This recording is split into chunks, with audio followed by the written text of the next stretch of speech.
Good afternoon, everyone, once again. The first speaker for this session is Mr. Akhil Behl, Senior Network Consultant, Cisco, who will talk about debunking cloud security myths and the top 10 cloud security risks. As a journalist myself, I have observed that security is one issue that has been debated time and again, and no standards yet exist which are implemented by all cloud service providers. So I hope this session will be an eye-opener by debunking the security myths around cloud. Moreover, security issues which can prove fatal will be explored and their remediation methods explained. A case study will further complement the session's agenda. Please join me in welcoming Akhil Behl. Good evening. How are you doing? Long day, huh? Well, long 2 days. So, since this is one of the last sessions, I just don't want to be a barrier or a wall between you and the end of the day, starting of the weekend. Most of this has already been discussed in one way or the other, or has been addressed in the previous sessions, yesterday, today. But what this specific topic is all about, in the nutshell, it is about what our perception as a consumer, as a provider for cloud is, right? So as a consumer, you have certain expectations. And over a period of time, with the evolution of cloud, those expectations evolve into concrete beliefs. While these may not hold true always, most of the times, it's a perception. It's a perception of what you get as a consumer, what you want to provide as a provider. So, with that said, the agenda for today is cloud taxonomy. I'll keep it really short. All of you here are expert on cloud taxonomy, so I just wanted to bring up this topic in context of when you invest into the cloud, what risks are you averting, or what's your risk appetite?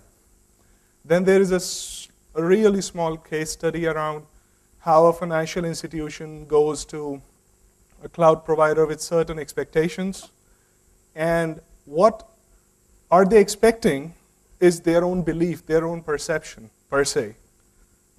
The clouder is not saying I'm providing X, Y, or Z, it's their perception. Top 10 cloud security risks, that's what this session is all about, ain't it? And finally, the closing thoughts. So cloud taxonomy, again, I'm not gonna cover this in detail because we have gurus here and masters here from the cloud.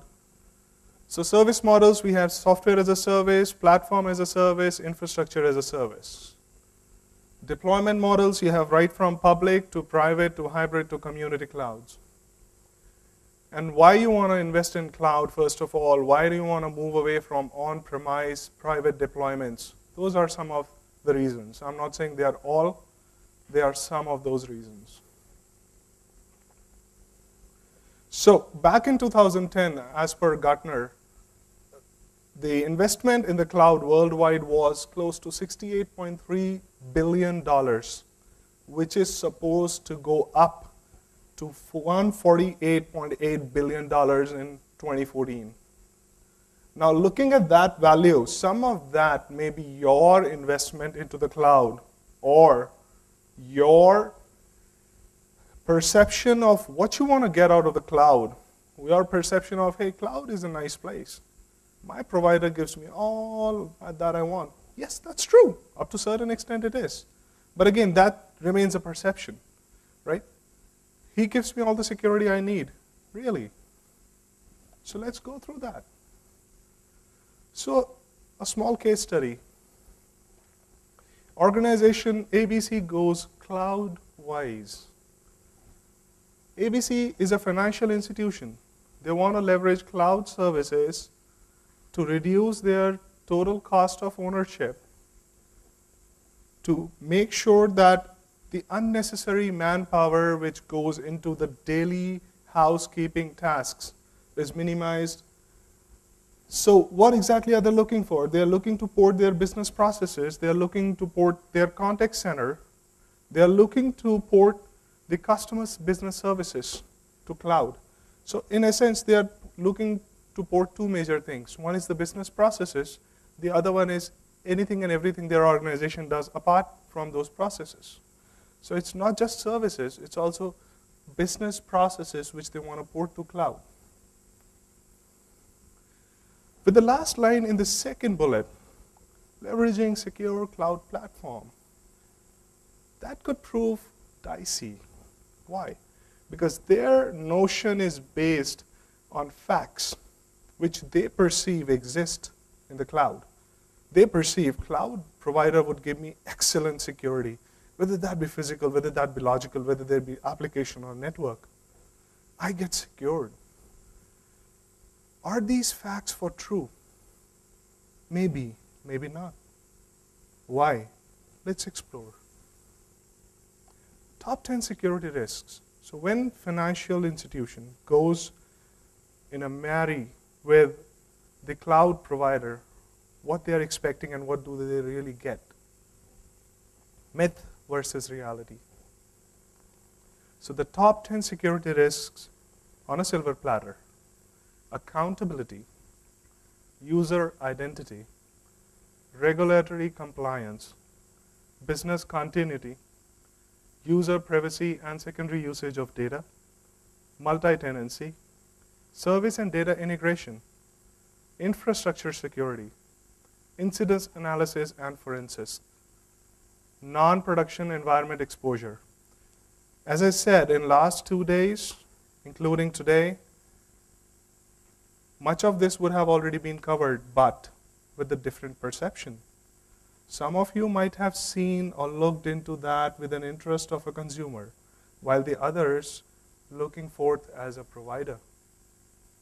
So let's see what holds true, what does not. Myth 1, accountability. This is from a consumer perspective. I'll say more or less every other slide is from a consumer perspective because provider is an institution in itself. It's the consumer who has different perception. For me as a government institution, I would have certain expectations from the provider. For me as a banking institution, I would have a certain other sets of expectations from the provider. So all of these are more or less from a consumer perspective. So keeping myself into consumer shoes, what am I thinking? Cloud provider is accountable for security of my information. Wow, that's nice.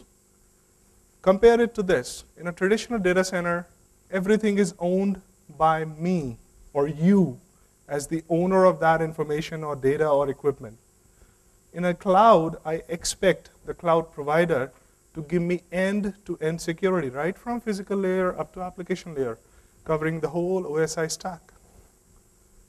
Application, web apps, computing, network storage, all aspects of a network. The myth. The provider gives me all the necessary security at these layers. Really? Really? The fact. Only cloud provider is not accountable for security of my information. It's an alliance. The consumer and the provider alike are responsible for the information which has been ported to the cloud or which is being in planning phase to be ported to the cloud. How come?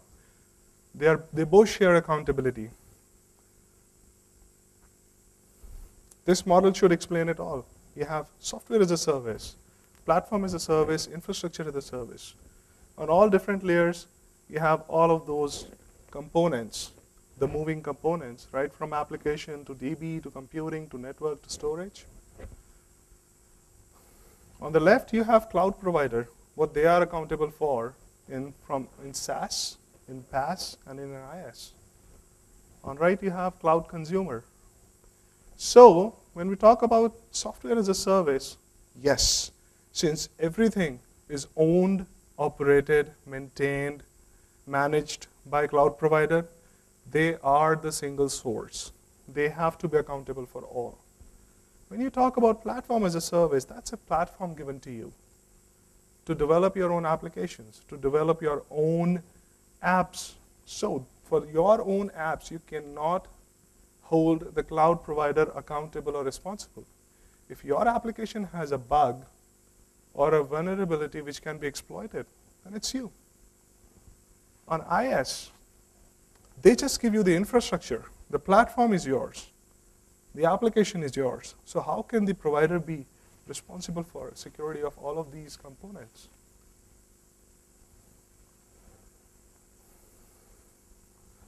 Myth 2, user identity. While sharing data in the cloud, my identity is preserved. Me as a user of the cloud, as a tenant, or as a user within that tenant community, user of an organization which is leveraging cloud services. Managing identities across multiple providers, I have control over user lifecycle. So when a user joins in, or when a user leaves the organization, I have full control on it. In a cloud, the provider looks for user identity safety because the data is in the cloud, isn't it? But is that for real? While sharing the data in the cloud, my identity is not always preserved. Why so? Are you sure your cloud provider is compliant with OAuth, open authentication mechanisms? So you have an authentication server, maybe a Microsoft LDAP in your organization. Your cloud provider may not support it. They say, hey, port everything to me. But at the end of the day, who is accountable for that data? That's your data. That's my data. Cloud, not the provider's data. They're not concerned about it. If you port something, that's on as-is basis. So user identity issues, they can be very well restrained by use of federated identity or OAuth for backend integration, such that the cloud database, your database, can both interact in a comprehensively secure manner. A supplemental schema, of course, would be to have tighter user provisioning controls at your end. You are the one who is hiring someone or who is firing someone. The user is leaving your organization, not the cloud provider's organization per se, right? So they don't know what is happening in your organization. If anything goes wrong, that's for you, not for them. Myth 3, regulatory compliance. My data is secure wherever that is stored. Maybe. I choose a standards compliant cloud provider. My data is ought to be secure. What standards? Are there standards for the cloud providers all around the world? Some common standards they follow? Yes? No? Maybe? Myth. In a cloud, the provider is responsible for compliance pertinent to data storage. Are you not at all responsible for your own data being stored in the cloud? Come on. You are, isn't it? The fact, my data is secure wherever that is stored, or is it? Before I get to the crux of this slide, just a short example. US federal laws state you cannot export or import any cryptographic code or any cryptographic hardware without certain amendments. Unless they are in your software, you have to oblige by the federal laws to export or import in US. On the other hand, Russia says US cryptographic code cannot enter Russia. There is a law in Russia for that. So today your data is stored in a data center in the US. Me as a consumer, you as a consumer, you don't know where your data is being stored, right? The cloud provider knows. Maybe even they don't know because it's getting humongous now. So tomorrow your data is ported, maybe your primary site goes down, the disaster recovery data is in Russia now. Is your data secure? Since it left those bounds, entered a completely new territory, the VMs were moved. Is it secure now? Can you retrieve your data? Because of Russian laws, you cannot. What can you do to remediate this? Cloud consumers should analyze a risk management, using a risk management framework, on a case-by-case basis. What good is it to move a really, really sensitive information to cloud? Yes, cloud gives you a lower total cost of ownership, a greater return of investment. But is it worthwhile to really take a sensitive piece of information such as a missile head program chip? Do you really want to port that to cloud? That's your decision, right? You have to make sure that you follow this. Provider and consumer should agree to a predefined RACI model in meeting compliance. They should be aware of what risks exist, what are the accountabilities, how do you intimate, how do you communicate. So that's the RACI model. So risk, accountability, communication, intimation. So they should be aware of what the cloud provider can do for me. As a consumer, I should be aware of that. And the cloud provider should be transparent enough to say, this is what we are compliant to. I'm compliant to HIPAA, I'm compliant to PCI, I'm compliant to BS 2555999. Yeah, so that transparency needs to exist. Cloud consumers should define data protection requirements to meet compliance and include key management expectation in the SLAs. That's important because when you sign up with a provider, you're getting into a marriage. And for that marriage to last long enough, you should understand each other. Unless you're aware of a provider's terms and you're just buying it, that's like digging death trap for oneself. Myth 4, business continuity. I choose the best. My businesses ought to be resilient, really. I spent a fortune in terms of the number of hours I spent to do reviews, to get third-party inputs, to go through polls, X, Y, Z.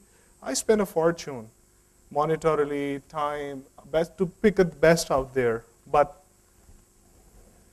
in the cloud, that's a myth. The provider gives me all the air cover I'll ever need. Is that sure? Is that true? Maybe. Let's see. I choose the best. My businesses ought to be resilient. Maybe not. How can you ensure that the cloud provider promises and delivers the same thing? It's easy to promise, not to deliver.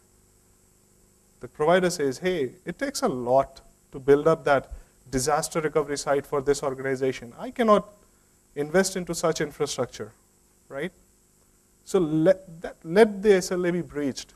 I'll rather pull up the penalty fees and be done with it, right? I mean, what can you do about it? Contract. That's your primary tool or weapon against the provider. If they breach the contract, not only the provider should be positioned for monetary losses, they should also be provisioned in the court of law, if possible. Because that's just one of the other ways you can persuade a provider not to breach the SLA just for the heck of it. Hey, this country's laws, they don't apply to me. I can breach whatever SLA I want to. I'll be done with half the payment I have to give as a penalty. Check if the provider has a true business continuity plan, such as BS 25999. So if the provider says, I don't have any business continuity plans, I'll do whatever you want me to do, one comes in. If the provider says, hey, I can do this extra bit for you, provided you take package XYZ or you pay me this much extra, I can bring up a dedicated disaster recovery site for you. Why not? There you go. Myth 5, user privacy and secondary usage. My priorities overrule those of the provider. My priorities overrule those of the provider, and my information is never exposed anywhere. Really. That's kidding, right? If you have sent something to the internet, if you have sent something to a private community or shared cloud, how can you ever be sure that thing being outside your logical line of control, that it'll never be shared with anyone outside your organization? This is a myth, right? The provider won't advertise my data. Again, that's my perception as a user. When I sign up with a provider, do I ever ask that question? Maybe not. Would you advertise my data by any chance? No, sir, we do not. But we do have that checkbox, which you have to check and say, I agree to all your privacy rules and agreements. So tomorrow, if you come to me saying that I advertise your data, you checked it, right? The truth, my priorities sometimes do not overrule those of the provider. What is the way to make sure that the provider does not use your data where it is not mandated or not inclined to be used? Policy ratification. Make sure you have a solid privacy and acceptable usage policy. Now, this is for the providers. When they do that, they ensure that their customers are aware of what can or cannot be exposed outside their logical line of control while their data is in the cloud. Policy under secondary usage is a must. That the customer or the consumer can go to the provider and say, I want you to build a policy around this because that's what my organization demands. If I have to leverage $1 billion worth of your cloud services, this is the least I expect from you. So that's power of persuasion via legal methods. Regulatory compliance. So things like HIPAA, PI, they do have those clauses. So if a provider is giving you something very cheap, hey, you know what, I'll give you 1 year hosting for $250,000. That's cheap, huh? The other provider is giving me the same thing for $1 billion. Why should I pay $1 billion? I'll live with $250,000. But is that provider compliant? Have you checked that before you rolled in? Maybe not. Time to wake up. Terms of service with providers on responsibility on compliance. Again, that pertains to the first and the second point. It's a combination of both. It arguments both. Do you have the right set of legal documentation with your provider before you enrolled in and understand what they cannot do for you? That's important. Multi-tenancy risks. This is myth 6. The basics are covered. Oh my. Oh yes, cloud is a multi-tenant environment. Yes, my data would be secure because the provider knows what he is doing. He knows his ABC. He knows his schooling. Yeah. The provider has the basics covered. Thus, even if I share my hardware, my software, my VMs on the same platform, on the same hardware with other tenants, I'm good. Really. Oops. What did I do? The provider gives me 100% VM isolation. Is that a fact or is that a perception? I'll say that's more of a perception. Before you go to a provider and ask him, would you ever ask that question? I don't think anyone here would ask a question like that. Would you give me 100% VM isolation? Of course, sir, we do that. That's a regular for us. That's our bread and butter, right? The fact, the basics are ideally covered. They are not always covered. In an ideal world, they should be covered. On second thought, what are your remediation measures? Ensure that you understand that your provider does adequate logical separations at hypervisor and VM layers. Now, this is getting into the technology side of it, right? Curb inclusion or enrollment of malicious or ignorant tenants. Isn't that what happened with Amazon? The same thing happened, right? They had some rogue tenants enrolled, a group of hackers enrolled, and they had their VMs, and then they started spawning, and then they initiated DOS, denial of service. So that's something to learn from. Have you verified your would-be tenants' credentials? Have you? Policy-based coordinated change controls and configuration assessment. I think that's being done today when we talk about a traditional data center, but do you know how audits are done within the cloud? How a cloud provider stays compliant for one measure or the other, for one standard or the other? Maybe you do not. It's a good time you ask it. Risk assessment for vital, crucial processes, components to exposure. This is strictly for consumer. Again, the question is, are you ready to port all your vital information, your assets per se, to cloud Is it the right time to do it? Is it the right stuff to port to the cloud? Make sure your management understands the risk appetite before you start consuming cloud resources and porting everything to the cloud. A typical example, there are insurance companies in the US. They would transfer everything to the cloud, but not their customer account details, which carry information like the customer name, address, social security number, credit card, official phone numbers, home phone numbers. That information is never, ever going to leave the premises. That is going to stay there. Myth 7.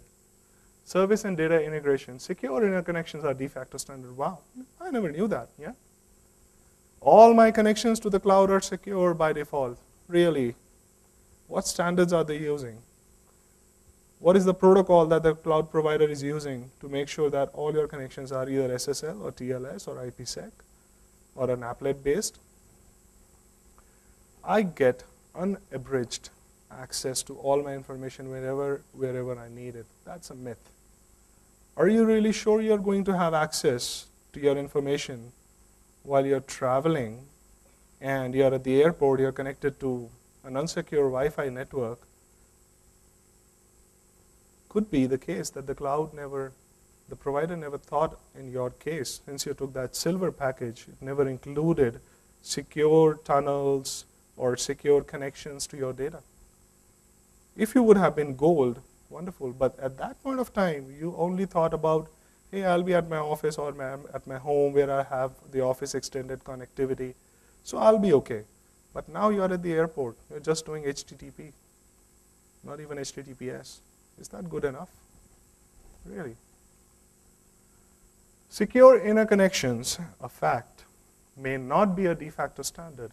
Ensure that you understand the cloud provider's policies as to how their data is to be accessed. Is it using a GUI, such as Internet Explorer or any browser for that matter, which has TLS or FIPS or SSL standard compatibility? Or is it an applet?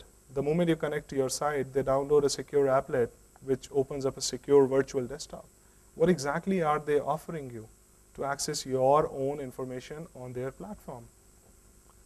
Cloud providers, on the other hand, as a provider, you must ensure that the temporary data at rest is secure.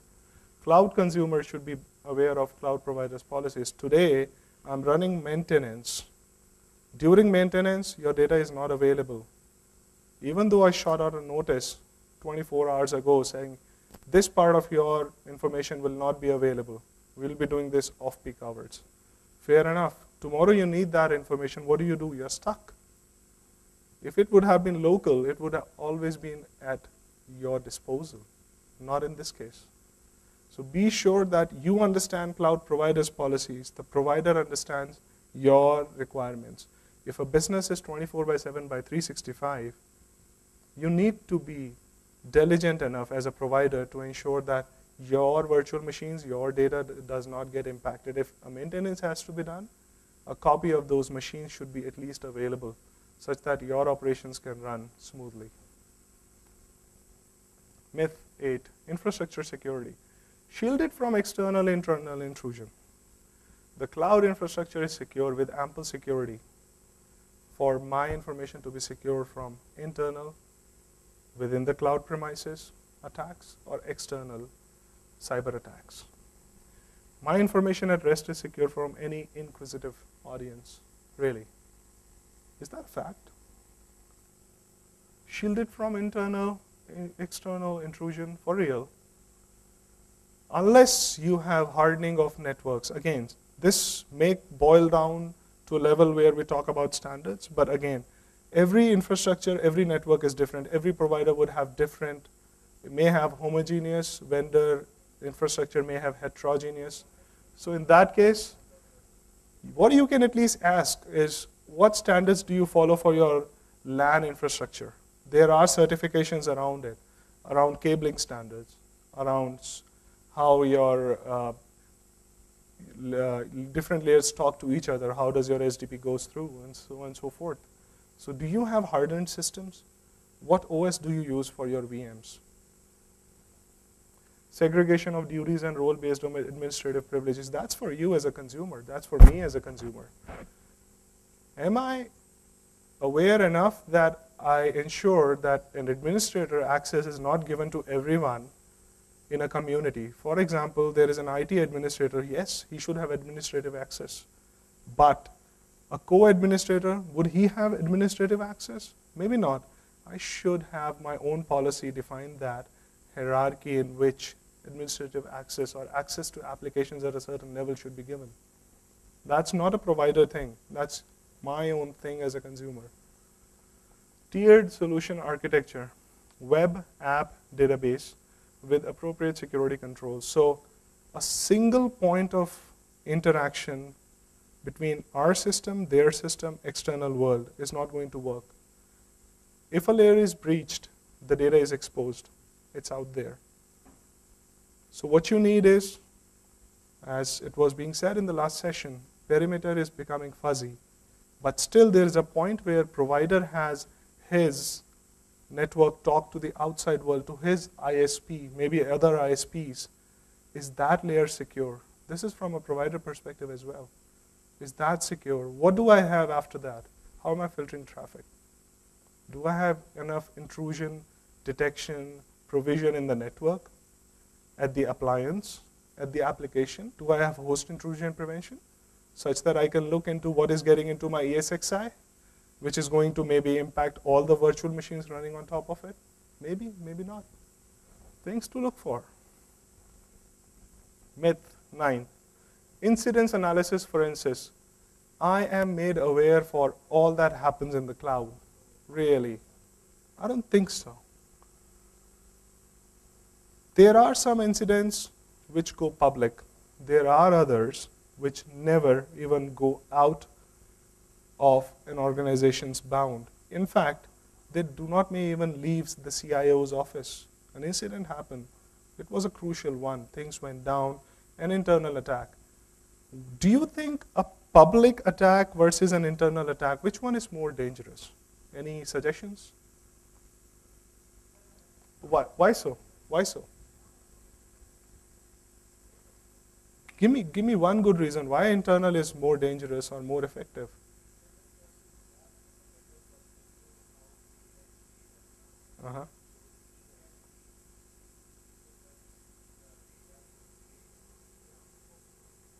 That's a good point. Any other thoughts?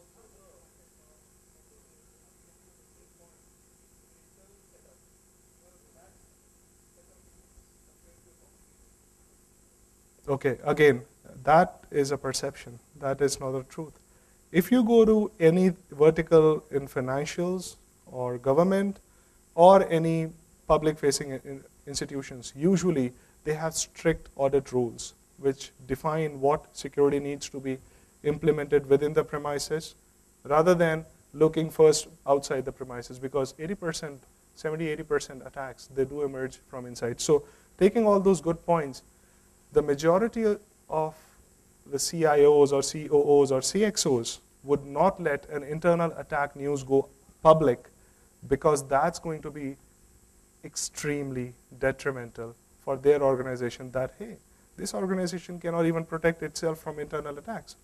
How is it capable of protecting my data when I port to it? Come on, that's true, right? I mean, if you cannot even protect yourself from your employees or vendors or contractors, for that matter, how can you protect someone else's data in your platform? So that's why those attacks or those instances are usually never made public. They never go out to the public. External attack, they happen. Happened with American Express, happened with Citibank, happened to Amazon. So they happen, and they do go public. Because when the whole thing goes down, people know about it. Internal, you can still somehow stealth it. If you have a chance, you would. The fact, I am not made aware about all the incidents because of the very reason I said. They should, the cloud provider should ideally provide forensic VM images for people to look into as to a snapshot of what happened to your VM during this time. So as per my compliance being maybe RBI, I want to look at what is happening, who is accessing my application. I want to look at all that information. I want snapshots on my dashboards. I don't even need to go and tell the provider to send me a specific part of information. It should come automatically. So that's a takeaway for providers. Secondly, they must allow comprehensive logging without compromising performance. In certain environments, such as that of DoD, if DoD has to have a private cloud even, I'm not talking about a public cloud, DoDs may never exist on public. Even if it has to have a private cloud, they should ideally have a certain set of logging which they would normally have in their own data centers to see what is happening at what time within their premises. Similarly, such things need to be done with cloud infrastructure as well. Otherwise, it's not worthwhile. I'm not saying it's useless. It's not really worthwhile to put up your sensitive applications and see them going down because you were logging. Those enormous logs were being generated and your application performance got hit. Non-production environment exposure. The common belief is I can do production and I can port things from non-production to production in no time because they can coexist. They gel well. I can mix and match between production and non-production staging setup. Is it a fact? How many people here are developers? Any developers? Anybody? Okay. Do you usually port things from your production to non-production and vice versa? It's not seamless, okay. So, the thing is, if you really want to do, he said it's not seamless, he didn't say it's not there, right? It's still there. So that proves it. The fact of the matter is, this is what the myth is. I can expose some or all of my data to the production environment from my non-production environment while I'm at the cloud. Because I'm leveraging cloud, I already paid for it, right? I'm good. The fact is, production and non-production environments don't gel well. Why? Some of your non-production data goes to production, which is still confidential, which is non-disclosable.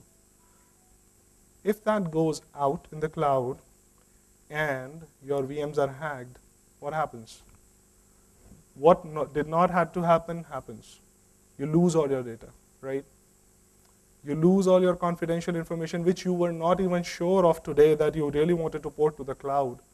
But just because it was being developed in an isolated environment and you wanted to test it, how it behaves in production, hey, a credit card transaction coming through. Let's see how that works with this API. Oh my God, my cloud is down, my API is gone, it's hacked. What do I tell to my customers now? Do not use cloud for developing a highly sensitive application. This is the second time this is coming up. But how can you really curb that is use multiple layers of authentication if you absolutely have to do that. The recommendation is not to do it. But if you have to live with it, at least have multiple layers of authentication. As the gentleman said, it's not seamless. It should never be seamless. With that, over to the closing thoughts. Cloud consumer and providers are mutual partners. Now that is very important. You do not treat the provider as just a provider. No. He's your partner. He's your business partner. He's hosting services. He's hosting applications, processes, which are your bread and butter, which are my bread and butter as a consumer. So I need to partner up with him and tell him, this is what I expect out of you, rather than saying, this is 100 rupees or 1,000 rupees, give me hosting for a month, and I'm done. Just because I wanted to use cloud and leverage it and reduce my on-premise equipment, I'm leveraging you. No, go ahead, talk to them. Tell them your difficulties, tell them your pain points. That's a partnership. Similarly, the providers need to be sure they understand their consumers. That would diminish that existing gap or a bridge. They'll build a bridge over that canyon where the security gaps lie. With proper know-how about provider and consumer profile, a viable decision can go a long way. So in a nutshell, if I know a provider inside out, I have done enough research, I've spent enough hours, money, resources to do that research. I know this provider is best for me. Fine, go ahead with it. Providers should see what consumers are coming in, what is their profile, what is their business line, how they can not only add value to it, but be sure that the credentials are right. You're not enrolling any malicious intended tenants. Provider must be transparent about its policies, processes, and methods to deal with the information or data pertinent to multiple tenants. So the provider should be pretty clear about, this is what we do with your data, sir. It will be hosted. Do you want it to be hosted in a specific country? If yes, then this is the right package for you. If you don't care about it, I hope your data is not sensitive, because tomorrow I'm not going to take responsibility about it if it gets lost. So it's really in that agreement, everything is in black and white. And that is the way it should be. All the clauses, all the aspects, all the perspectives are right then and there where they meet the rubber and the road. With that, I thank you for your time to join me today for this presentation. The floor is open for questions. Akhil, if you have, we have time for one last question, first and last actually. Yeah. Yes, please. Sure. Mike's there, please. It has the advantage of asking two questions because mine is the last. Okay. So this two-part. First part is a comment. So the first part of your the top 10 myths, you talk about the platform as a service provider and the responsibilities and accountability from the consumer side as well as the cloud computing service provider has some open security issues, some open holes, which were not patched by the service provider. So that becomes a liability for the customer and an accountability on the part of the service provider. So that was a comment, and I want some your points on that. The second one with respect to regarding the service level agreements and the customization based upon what we want from this cloud service provider. I have seen from my experience is most of the SLAs and even the recovery time. Let's say if the data center is down, and on the downtime, they basically refund you or they give you some kind of service uptime value, some kind of credits. Right. So this is very standard in terms of saying if you have 5 minutes of downtime, this is the amount of credit you get. Right. So, and they usually not entertain customization of that credit policy in terms of the type of liability you had in your business. Because they cannot measure that, because if you have loss of $1 million, they might give you 50 credits for their service. So this is the second point, and I want your comment on that as well. Okay, I'll start with your immediate point. So to that, imagine you're a provider, right? So you have 10 tenants, each one of doing maybe a $10,000 business with you or a $25,000 business with you. Now I walk in, I have a proposition as a consumer. I say, I want to leverage your cloud services. I like it. I have done research about it. I'm competent enough to understand your intricacies. With that said, I want to do a $1 billion deal with you. But my information is really important. And I cannot even tolerate a 99.9. I want 100%. Can you commit to it? Of course, it doesn't happen, right? Right. So in reality, it doesn't happen. What do I say as a provider? Sir, 99.9 is our standard. Understanding your requirements and your proposition and that your applications are really time sensitive, what I can offer you is, in case this data center of ours is down, I'll give you free backup from the other data center. My credentials policy, I'm sorry, I'm obliged not to change it, to your point. In other cases, a provider can say, sir, in that case, what I can do is, usually our credential policy says 5% of the overall time of downtime, right? What I can do for you as an exception in this case, I have to ask my BU, which of course, I mean, a $1 billion deal is not an everyday thing, right? We'll increase it to 7 or 8% for you. No, I want 10, at least 10. That's the compensation you have to give me if you go down and my applications are not available, right? Fair enough, deal done. So that really depends on how you negotiate it. If they have a clause for it, they should accommodate you for it, or in one way or the other, they should be ready to compensate because they are running a business. It's a business, right? It's not charity. Do you see this happening right now? Let's say I'm not even going to $1 billion. I'm talking about, let's say, $100,000. Yeah. Right? Do you see public cloud providers being able to do that, customize their existing? Because I have that happens. I'm not saying it within India. I'm specifically saying to the US market, to the European market. Okay. There, the cloud providers, they do have a clause that if the customer's applications are really time sensitive and cannot go down, then what is our vision or our proposition to them? So how can we best accommodate these customers monetarily, time-wise, giving them, say, premium services for free for a certain time? Right. So how best you can accommodate it? Okay. But again, that doesn't happen everywhere or with every provider, but yes, they do have clauses. Okay. To your first question, so if a provider has PaaS, he's providing platform as a service, right? I provide platform as a service tomorrow. Someone says, hey, you are running Linux, yeah? And for Linux, this security advisory came out. Do you have it patched up? I don't care. I mean, I'm in an insulated zone. Why should I even bother about it? 2 days pass and there is a hacking attempt. The hacker brings down using the same exploit, right? What do? Who is responsible? The provider. Because at the PaaS level, you or me as a consumer do not have control on the platform.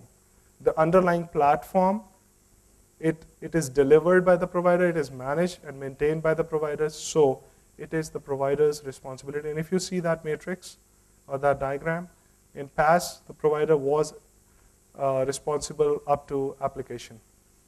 Right. Now, up to the platform, yeah. Right. So in that case, the liability is, I mean, the responsibility and accountability is the accountability is that of the provider.